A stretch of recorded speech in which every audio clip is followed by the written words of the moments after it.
My number one role is to keep the directors informed about things that they don't have time to worry about because they have full-time jobs. When I lived in Hawaii, I lived there for 16 years. I used to think the concept of program stopped at the low tide mark on the West Coast. And after living in Colorado since 2001, I'm more and more convinced it stops at mid-Kansas. The West is really unique. We have a lot of public land, federal land. We have a lot of really small communities.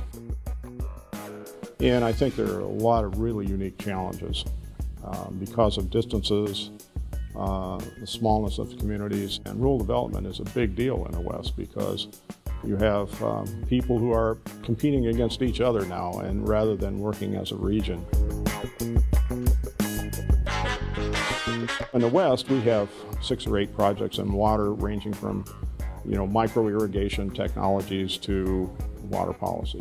One really large project in biocontrol as a form of pest management. Another project that looks at cancer-causing or cancer-preventing chemicals that are present in foods.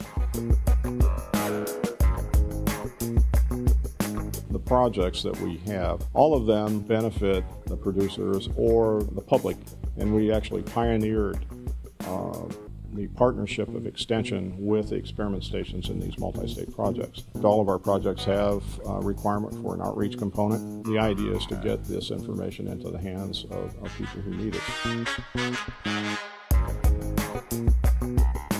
The Western Governors Group has a big effort in energy, and renewable energy, bioenergy in particular. And I was asked specifically, where are the universities in this? So part of the goal here is to give the universities some visibility with the Western Governors Association.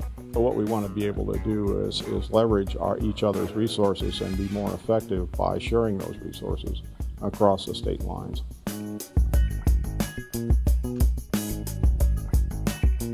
Water is the number one problem. Mark Twain said that whiskey's for drinking and water's for fighting. And we're at that point. We're not quite shooting at each other. The plan of developers is to get as much ag water as they possibly can to grow houses and communities. And at some point, this becomes a food security issue.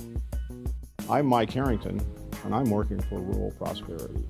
WRDC, connecting you to the resources and programming that will strengthen your rural community.